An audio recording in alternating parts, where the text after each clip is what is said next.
Oh, c'est vachement gros. Là.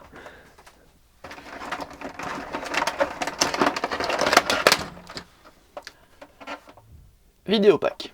Aujourd'hui, on va s'occuper du Vidéopack. Alors, pour ceux qui savent pas ce que c'est, et moi y compris, c'est un ordinateur fabriqué en France, sous licence par Radiola. Parce que c'est pas Radiola qui a créé le Z25, c'est un ordinateur qui a été créé par Magnavox dans la fin des années 70 et début 80. Il y a plusieurs marques qui l'ont fait, il y a Philips, il y a Radiola, il y a Magnavox forcément, et je crois qu'il y en a d'autres encore. Et du coup, cet ordinateur, bah en fait c'est pas vraiment un ordinateur, c'est une console.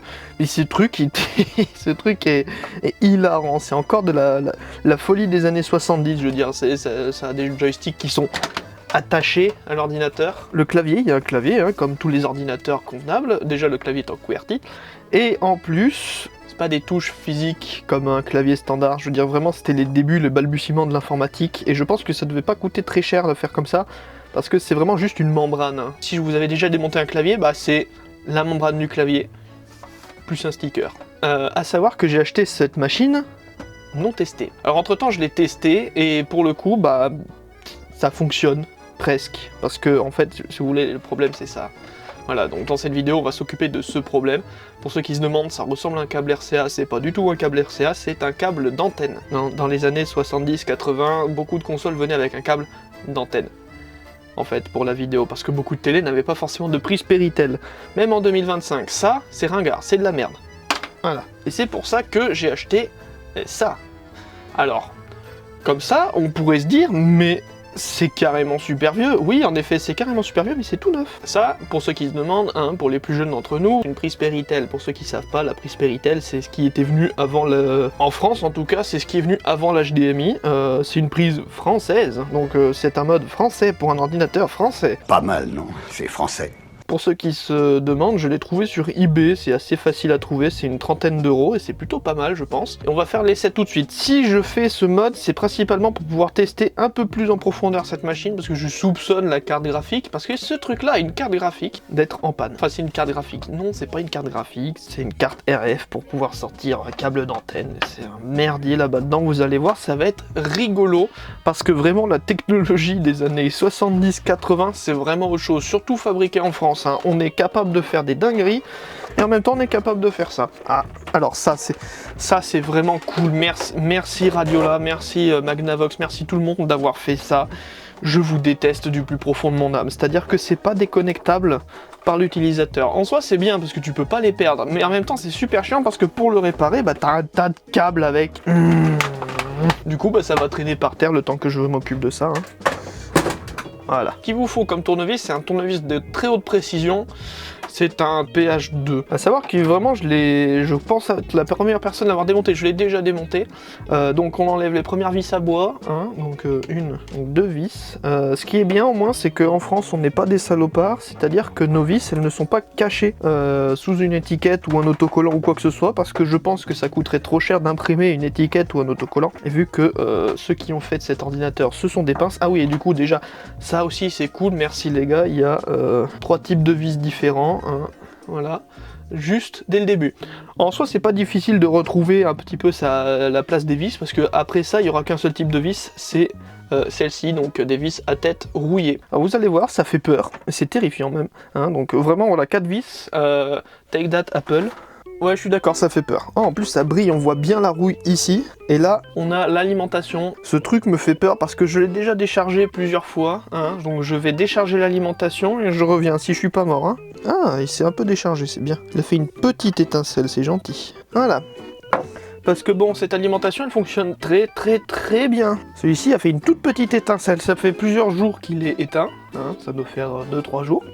Et il a encore fait une petite étincelle. Croyez-moi que quand vous venez de l'éteindre, quand vous le déchargez, là je vais manipuler l'alimentation avec la plus haute des précautions, hein, parce que bon, ce truc là il me fait peur un peu quand même. Faut que je regarde le guide sur internet parce qu'évidemment... Ah, il y a les câbles ici, cool. Ils vont où? Alors, le site il est exceptionnel, hein. Ah, alors ouais, c'est des gros malins, vous voyez. Alors... Magnavox, dans leur grande sagesse, ils ont quand même fait en sorte à ce que les connecteurs soient... enfin, que les joysticks soient déconnectables. à l'intérieur de la machine. Ils sont fous ces Français, ils sont fous. Bah de toute façon ça va dégager. Alors j'ai menti en fait, j'ai dit qu'il y avait que deux types de vis qu'un seul type de vis dans la carcasse, mais bon, c'est pas difficile de se tromper parce que les deux grosses vis qu'il faut enlever avec une douille, ça devrait aller, hein, je pense qu'on peut pas se tromper. C'est une douille de 7 mm. Voilà. Alors oui, vous voyez une tête plate, j'ai essayé de mettre un tournevis plat là-bas dedans, mais c'est hors de question. Ça passe pas avec une tête plate, donc la douille de 7 fera très bien l'affaire, hein, quand tu commences à sortir des outils pour de l'automobile. Voilà, ça c'est déconnecté. Oh c'est le merdier. Bon, je démêlerai tout ça plus tard, ça va aller par terre. Ensuite, tout ça va être coupé, mais alors à une vitesse folle, et vous aurez de la chance, parce que moi ça fait pas une vitesse folle. Hein. Alors ensuite, donc c'est le rouge qui va juste à côté, c'est ça? C'est pas simple de se concentrer quand on a le poisson Steve dans la tronche. L'avantage c'est que c'est du plastique pas cher du coup, qui se coupe assez facilement. Voilà. Ah, je viens de casser une pièce de collection, machin. Ouais, oh, ça va, les Vidéopack, il y en a des pelletés. Hein. Enfin des pelletés. Donc c'est pas ce modèle là qui est le plus neuf, donc on peut se permettre peut-être un petit peu de charcuterie avec. Je sais, vous voyez pas ce que je fais, vous en faites pas, c'est pas grave, c'est juste moi qui passe un coup de lime. On dirait presque quelque chose d'origine, dis donc. Putain, oh. Ah bah si, c'est propre quand même. Waouh. Je fais limite meilleur qu'à l'usine Radiola, dis donc. Le plastique, le plastique, il est tellement mou que je peux le percer à la main. Oh, le PCB il se bat avec le... On va faire ça bien, hein. C'est pas l'idéal, je sais, il y a d'autres types de scotch, genre le scotch Kapton, ce genre de choses, je sais, j'en ai pas, c'est pas grave, on va faire comme ça. C'est pas la fin du monde non plus. Voilà, comme ça, si ça touche, au moins ça fait pas de court-circuit, ça explose pas. Comme ça. Et du coup, on va se retrouver au niveau de l'écran pour le tester, savoir s'il fonctionne encore. Hein, parce que ça, c'est même pas encore quelque chose de sûr. A tout de suite. Du coup, ça y est, donc on est devant la télé. Pour l'instant, il n'est pas branché parce qu'en fait, cette machine, aussi bizarre qu'elle puisse paraître, n'a même pas d'interrupteur pour l'allumer en fait. Donc, il y a juste à le brancher. Normalement, tout fonctionne. C'est assez bizarre. Faudrait que j'installe un interrupteur plus tard. Plus tard, j'ai dit. Attention, c'est le moment fatidique. Waouh! Oh, incroyable! Je suis trop content! Oh, ça marche super! Magnifique! Waouh!